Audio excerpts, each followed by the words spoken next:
You know what sound that is, folks? You betcha. That's another noon whistle. I'm Chris Trottier. And I'm John Anzalone, and we are here today with Sam Huberty.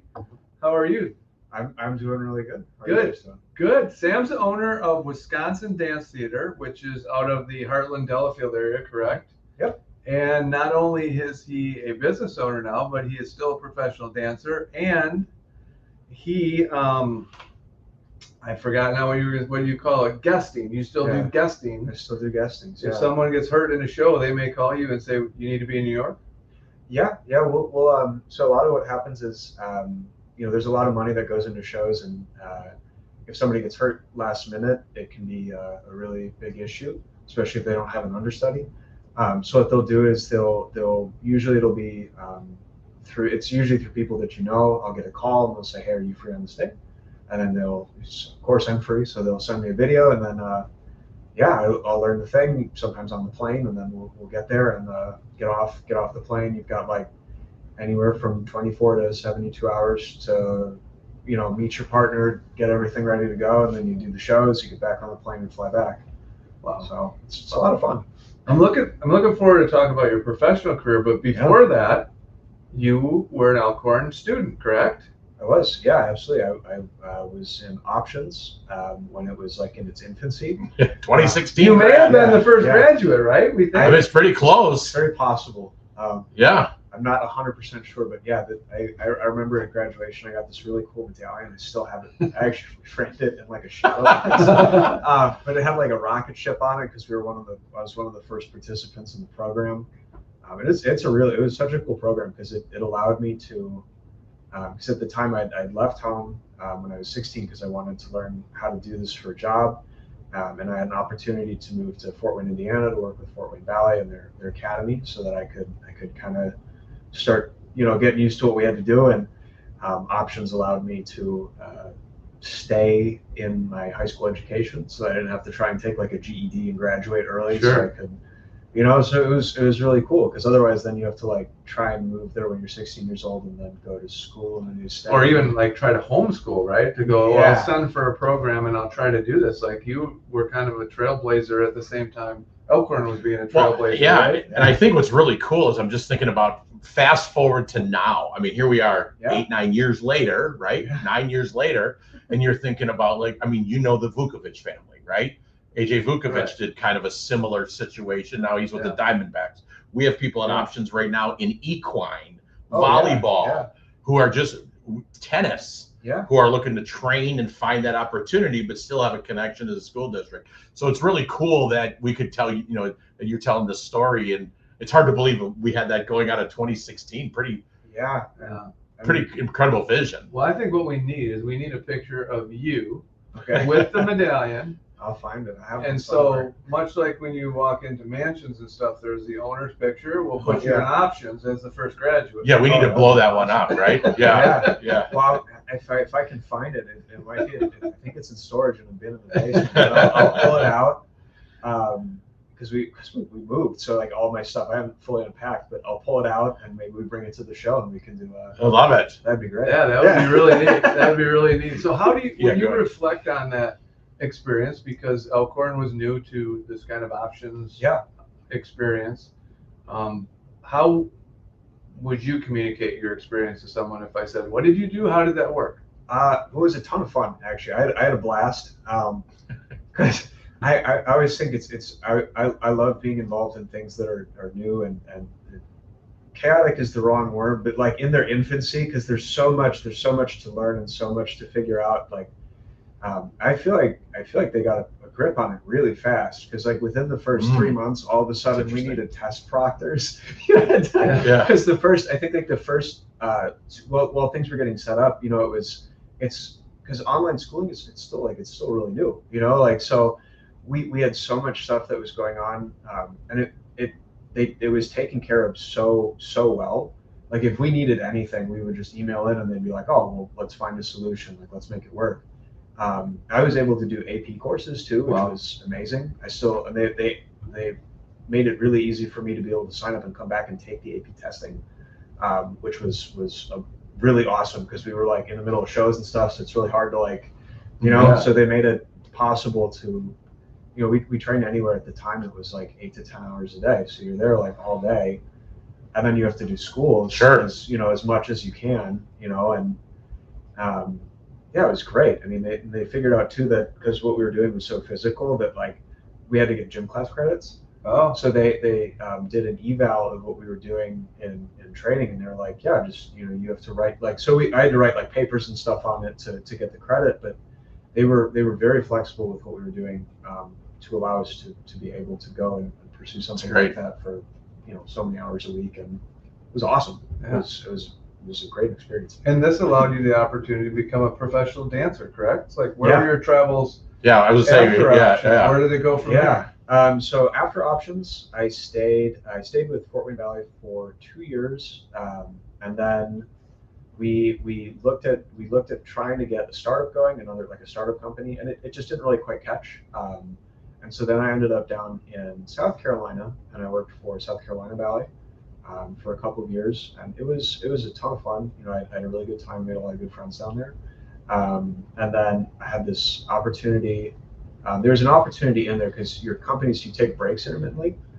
So during the time in South Carolina, I was able to go to Nairobi, Kenya, and work with an organization called Artists for Africa, where they provide teaching and educational resources where it just might not be possible to get it otherwise. And they have, I think, 5 schools in Nairobi that they take kids into and they teach them. And so it was really cool to get to go and hang out. And I went to Cape Town, South Africa, to work with a gentleman from Zero Copper House for a little bit. And then from there, the contact from Zero Copper House in South Africa, he had moved to Israel, to Jerusalem Valley. And so they were expanding, and they offered, I got a phone call, and they just said, hey, would you consider coming here? Would you want to come here? We're looking for some people. And I was like, yeah. And they're like, when do you need me? When can you get here? And I was like, yesterday, right? Yeah. They were like, well, if you could be here in like a month, that would be awesome. So we had 4 weeks. So I had to go back in because I was doing a guesting actually in Florida at the time, and I had to go back in to the hotel room, and I was like, hey, honey, so we're going to be moving to Jerusalem. Yeah. I was like, they got you a contract. I have a contract. So what we're going to do is we're going to sell all of our stuff, and we're going to get on a plane and go. And she was incredibly understanding, and went on this adventure. Wow. Yeah. So it was a blast. Well, I probably missed. You're married. I am, You're married, and Jordan is also a professional dancer. Yes, yeah. She couldn't be with us here because she's running Wisconsin Dance Theatre, right? Yeah, she's busy today. She's up taking care of stuff this morning. We were on a call, I think, right away, like 8 o'clock this morning, trying to sort some stuff out for the shows coming up in July. So she's handling some stuff, so I was able to come down here and. Yeah. Well, we thank her for letting you. Thanks, Jordan. Thanks, Jordan. Yeah, thank you, Jordan. Thank you for allowing me to go to Jerusalem. Yeah, on a whim. Yeah. We thought it was hard moving a couple miles. Right? We were whining and complaining. He's changing countries, continents. Yeah. It's kind of a weird process to go get your visa and everything. Jordan has an immense amount of patience for what I like to do for my adventures. Yeah. So how long were you in Jerusalem for? Actually, not as we were supposed to be there for like we were broaching a 10-year contract, so we were looking to be here for like quite a while. Like those were the discussions. We were looking at staying there for quite some time because we weren't just dancing, but we were also helping with organizing operations and expansion for the company. So we were trying to get just more shows going, more touring, more opportunities. And when things started happening in October, we were like, we got to go. So we were only there for a couple of months before everything kind of started. And so it was a very short-lived experience, but it was a lot of fun. When did you move back? I think we got back to the U.S. on October 10th of 2023. So we were there during the start of everything, which was kind of why we had to leave.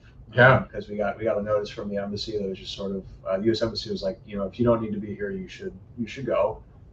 That's a nice way to say it. Yeah. Right. They worded it very diplomatically. Yeah. So we were really lucky. We got I think either the last or the second to last flight out of Ben Gurion, and we were able to make it home, which was awesome, because it's just, it wasn't our place to be.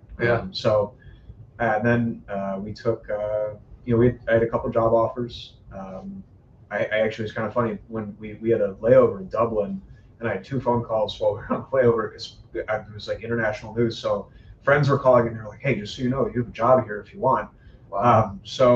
But when we got back, we decided, we were like, I think we wanted to stay in Wisconsin near our family, and that then spawned this idea to then get a company going here and do a lot of the touring into places where maybe they don't, shows aren't always readily available, or it's either you got to drive to Milwaukee, Madison, Chicago, or the Twin Cities to go see a larger production. And there's a lot of theaters all over the states, so it's that's kind of how that got started. Well, let's talk a little bit about the Wisconsin Dance Theater. You and Jordan are the owners, right? Owner-operators. Yeah. Well, so we have the Wisconsin Dance Theatre Conservatory, which is that is for profit. That's an S corp now, and that's the schooling portion. And then the Wisconsin Dance Theater is a nonprofit entity that runs. So that's the professional part.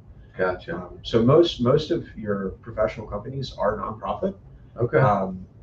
Because it's hard to run shows, and a lot of it relies on donations and charitable contributions and grant money from various organizations to be able to function. Sure. So, well, I thought it was interesting. We were talking before you got in here, Chris, that he does the guesting, and he runs this dance company, which means you have to stay trained and fit and all that stuff. Yeah. Tell us about what's a typical day in the life of Sam and Jordan. Busy. We usually start sometimes up around 6, 7, somewhere in there. Generally, we're on by 8 o'clock. Sometimes if I forget I have something at 7 o'clock, I roll out of bed and I immediately get on a call at 7 a.m. But usually we run administrative operations from till about anywhere from 1 to 3 o'clock in the afternoon. And then we have to go into the studio and we train and run classes. So we're usually 7 to 9 p.m. our usual hours. Sometimes if something exciting happened, we'll be up till 11, 12, 1 in the morning trying to figure out how to, mitigate whatever excitement has happened. So you're doing the administrative stuff. You're teaching other students and you're training yourself. Oh, yeah. And anything that comes up. Yep. So owning a business and being a guest dancer is really easy. Yeah, it's easy. Everyone should do it. It's a ton of fun. Yeah. But you seem to love it. I do. Yeah, I wouldn't want to do anything else. I would be. I think I have trouble sitting still, so I picked a really good line of work to keep myself busy. Well, we'd have to mention there's another woman in your life that probably got you started in this, right? We should probably mention her. Yeah, my mom. Yeah. Yeah. Oh, yeah. So my mom ran toe-to-toe in downtown Elkhorn for a long time. I know at least 15 years. But it started in our basement in our house, actually. Really? I think it used to be St. Patrick's School, but now it's actually the Options Building. Yeah, it is. I grew up right around the corner from there. So that's where the original school was in the basement. We had it. We gutted the basement and re-outfitted it with floors and mirrors and stuff. Oh my gosh! She started with a handful of kids. I didn't know that. Yeah, teaching lessons before. Isn't that interesting? Yeah. It was kind of. It was cool because all our friends would come over and then they would just go take lessons in the basement. And we got to see so many. It was a blast. It was a ton of fun. I think she did that for the first year or 2 years maybe, and then she started getting so many kids that wanted to take lessons that we just it was not going to stay there. Yeah. Too many people in the house. Sounds like a good problem to have. Yeah. Right. I mean, that's the goal. Yeah. So she I think. She had a really great way of building a good sense of community and instilling a love and a passion in the arts, even if you didn't want to do it for a living. She had a really great way of getting people to find a genuine love for it and not just a superficial. I want to put on a costume at the end of the year. It was you just really enjoyed the work. So that's great. But I think you're right. Knowing your mom and watching what she did there, it was everybody from I just want to do this because it's fun to I want to make a career out of this. How do I do that? And all in the middle. I think she did a really good job of that. And I even ended up in one of your mom's performances one year. Yeah, I remember. The Nutcracker. See, I knew that. Yeah, I think I was in the show. Yes, you were. You were. That's great. I danced with professional dancers, Chris. Yeah. Wouldn't surprise me. I mean, you honorary professional. We gotta look at you a contract. There you go. You're a Good. guest dancer. I'm good. Yeah, I passed that my prime. If you get a request to go to Jerusalem, I would recommend. You would. I passed. Yeah, right now. Yeah. Right now, it's probably a good idea. But Sam, so we can't wrap up here because we're getting close to that time without saying you guys are bringing a performance to Elkhorn. There you go. We are. Yeah. We I called in a bunch of favors from friends. They're all flying out. A lot of them are coming from the East Coast to come and put on this production at Elkhorn Area High School. Wow. Which awesome. Yeah, Elkhorn was so nice. We were like, can we use the theater? They were like, yes, absolutely. So they've helped us massively get everything organized, and in terms of like helping us, like we're just pointing us in the direction like who to go, because I haven't been home in like it's been almost a decade. I've been gone for a while, so they really helped and get us connected. And a lot of the people in the community that we did know previously, Elkhorn's been so supportive in helping us just get organized and getting who to talk to, who to go and see to get the word out to. So it's been a blast, which is how we ended up doing this. It's awesome. Yeah, let's get the. So what day's the show? July 12th and 13th. So there's 2 performances on, I believe on the 12th, 2 p.m. So we have a matinee and then a 7 p.m. show. And then there's a matinee on the 13th. And we're also doing, afterwards, there's a meet and greet, I believe at Friends on the Square, nice. On the upstairs room. So if you want to come and meet the dancers after the show, they'll be up there and they can say hi. Really cool. Yeah, because Joe's actually coming back. My youngest brother is going to be doing the show as well with his wife. Oh, wow. Nice. So we managed to get Look at that. Yeah. Some of the dancers coming, a lot of them are actually from Wisconsin originally. Oh, that's cool. It's hard to find work, so right. A lot of us have had to leave and go other places. So a lot of them are coming back to come and do the show. And so it's all to jazz music. So it's a very lively show. It's very quirky. And it takes place right at the end of World War II with all the GIs coming home. Okay. So all of the uniforms actually we have for the soldiers are actual combat uniforms from World War II. Really? And we're naming the characters after the people who originally owned the uniforms. Oh my goodness, that's amazing. Reaching out to families to get photos and whatever we can from them we're trying to make it like as involved in the community as we can and something special for people. That's really special. Yeah. So where do they get tickets? Where do we go buy tickets or they just show up? You should be able to buy them at the door. Okay. You can buy them at the door. Otherwise, if you go online to our website, we have a link to. I think we're going through. Which is right up on the banner there, WisconsinDanceTheatre.com. Yep. And we have 821 seats in the auditorium, so let's fill that up. And we have 3 shows, so it's. You sure about that number? Yeah. Oh yeah. See, I thought it was more than that. I thought it was 41, but it's all right. I'm gonna go with you. I'll trust you. Sam's mom. Worked with me on the seating chart and the labeling it for ticketing. So is this after we redid it or no? After we. Okay, all right, I'll trust you. Maybe I have the old number. Yeah, so I only know because Colleen. There you go. Yeah. But if it's a performative art. So the best way we can receive support is by having people come and watch us. Yeah. It's not there's if there isn't an audience, what we're doing is kind of pointless. So yeah. Yeah, and I'm sure it'll be really good. I know you guys have been back to do some stuff for United We Dance, and when your mom was teaching, and I would encourage people to go. It's amazing. It's absolutely professional, and really a lot of fun to watch. Yeah, and we have jazz musicians coming as well to play. Some of the sections are played live. One of your graduates this year is going to be supposed to be doing it. Jameson, he's got a group we're putting together that I think is playing parts of the show. And Kyle over at J. Roberts has a group that he's going to look at that. Yeah, that's really cool. Holy cow. It's really fun. So we're going to get Kyle and J. Roberts on now. We better. Yeah. That's good. He's a great guy. He is a great guy. He's a great guy. Yeah. Well, all right. Well, this has been great. Yeah, this is great. Well, Sam, we appreciate you being on here. We're proud of you for all your successes, and thank you for coming on and pulling over. Tell Jordan we appreciate her Yeah. kind of running the ship while you were gone. And July 11th and 12th, right? July 12th and 13th. 12th and 13th. 12th and 13th. July 12th and 13th. Yeah. Get out, see some alumni, see some great performers. Yeah. Elkhorn Auditorium. What do you think? That's all I got. That's all I got. All right. And on that note, Thanks, Sam. thank you, Sam. Yeah. All right. And on that note, let's all go back to work. That was our lunch. Have a great day and stay cool, everybody.